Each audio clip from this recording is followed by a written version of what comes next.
We are in Osaka and we're going to spend a few days in this mega metropolis finding out what it is, because the thing about Osaka is that it has a huge contradiction. It is probably the oldest city. Certainly it was the first official merchant city of the whole of Japan before other cities such as Tokyo took over. So it is a classic situation of contrast, a very, very old city with a super modern high top.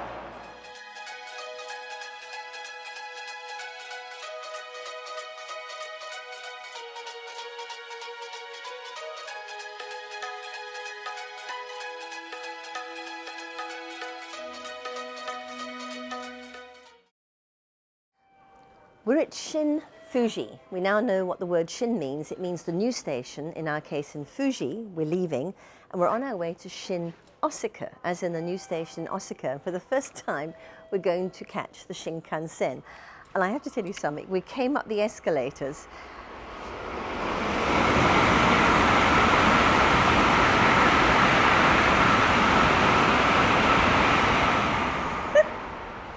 and that happened at huge speed and noise. I nearly dropped everything, including my luggage. We're about to get on one of those things. Phew, they're fast.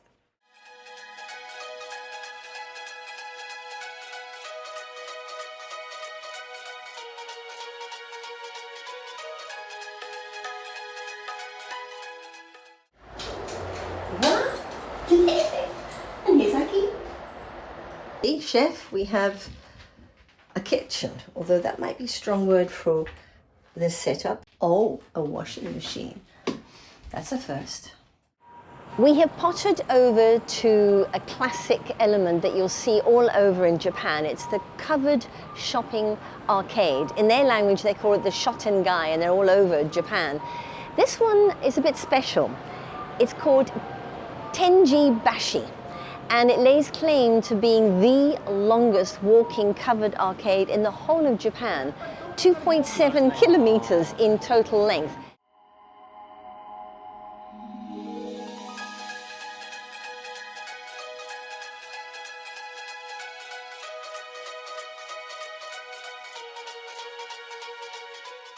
Right in the middle of what is probably the most busy parts of Osaka. We're right next to the main Osaka railway station, which is the biggest and the most beautifully modern place I've ever seen. But what makes this place fascinating is that there are 5 different enormous shopping malls, all connecting to each other, the biggest one being the Grand Front Osaka, and each one is connected by a walkway, all touching on with the railway station. It's ginormous. And yet in the middle of all this concrete jungle of glass and scaffolding, they've created mini parks. And you've got families over there sitting down on pieces of grass with real little trees over them, enjoying an ice cream or something. And it feels odd, and yet it feels utterly, properly correct. It's wonderful.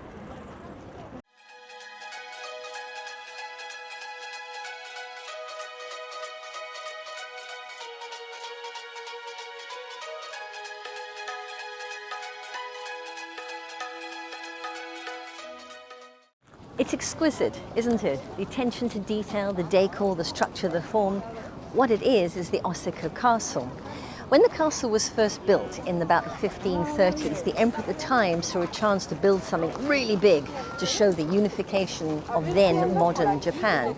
Sad story, it burned down. It was built, restored, burnt down again, and eventually the site was sort of lost.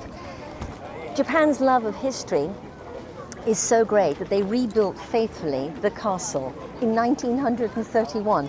The fact that this thing survived World War II is an absolute miracle, but it's there to remind us what Osaka is about. The new built on the old.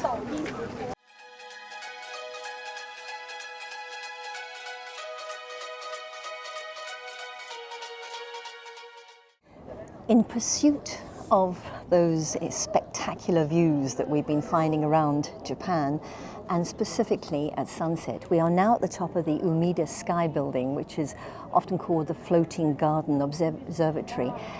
It's brilliant up here. It's a very, very modern building, and I think half the world is here to come and quietly watch the sunset. And that's what fascinates me. It's very quiet. It's like everybody is just meditating and enjoying this Japanese moment. It's a beautiful construction. We're standing on a connection between two tall buildings, and right below us is just a whole lot of empty space. But because of that, we have a really, really great view. Empty space? Now you tell me. Empty space. Now, let me get back to you on that one.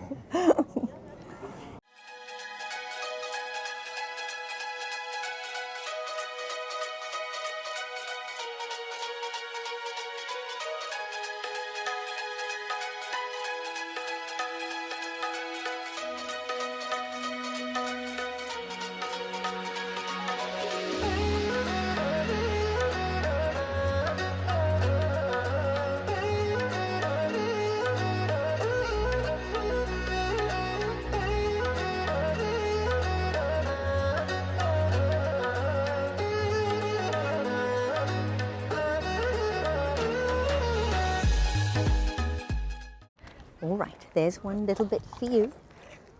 And there's a little bit for the... No, that's not yours. We're in Nara, which is in a mountainous area outside Osaka. And Nara, way back in 710, used to be the very, very first capital of then Japan. Its name translates back then into the Citadel of Peace. Today, it's one of the few places that you can actually still see really old buildings that haven't been reconstructed. And of course, the famous Nara deer. These two are quite gentle. We've seen a few that are slightly less gentle about asking for their Nara biscuits. Thank you, arigato.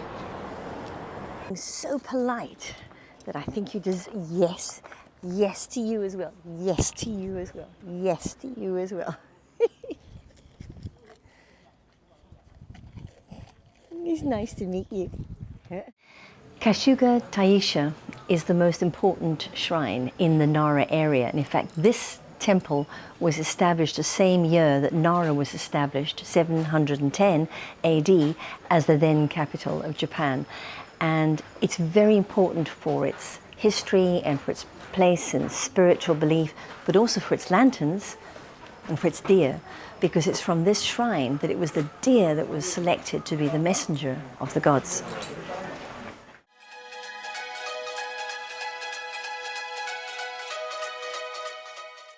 It's so beautiful. No wonder it's called the Temple of Lanterns.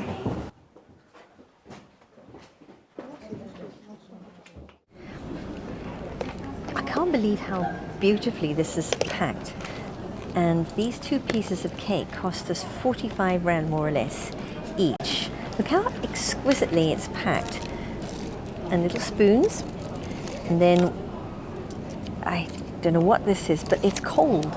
That is really, really like an ice block to presumably keep our little pieces of cake nice and fresh.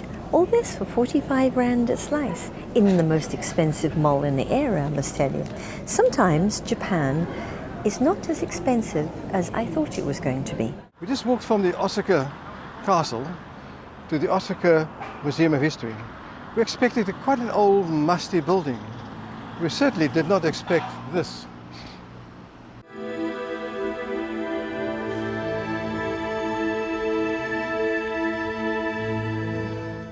It sounds like, and it looks like, we're in some kind of crazy marketplace, but we're not. We're in a very big attraction in Osaka, the Aquarium, and I've never seen such enthusiastic chaos as what we are seeing right now. All to see, in that case, just some ducks, but they're well-received ducks.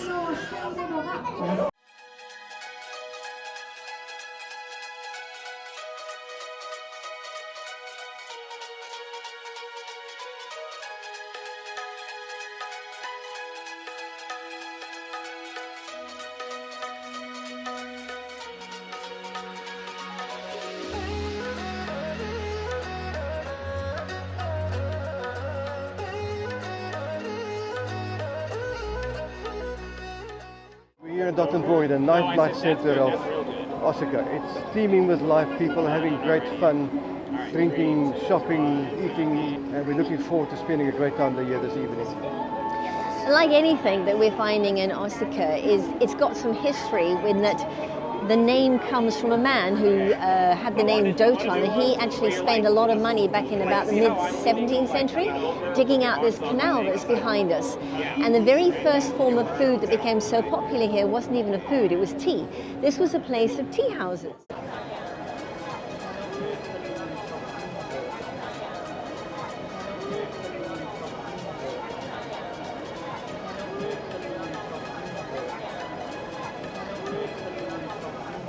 So we joined the noise, and we're now sitting down to a proper Japanese meal and all this noise right next to the canal.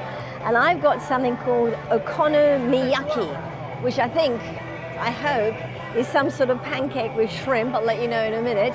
And Billy's going with sort of some kind of teriyaki, I think it is. But it's so vibey and wonderful. We had to sort of get in and join the crowd, you know.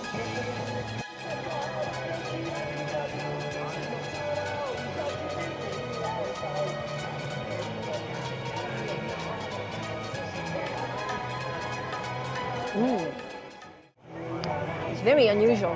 It's like an eggy sort of pancakey mix with loads of shrimps and a sort of sweeter sauce on top. Completely unlike anything I've eaten before. It's really nice. And this, by the way, this walloping thing, this is their version of a gin and tonic. So, cheers. Okay, wait. I need to... Hang on. Okay, stop it. All right, back up, chaps. This is all a bit much, all right?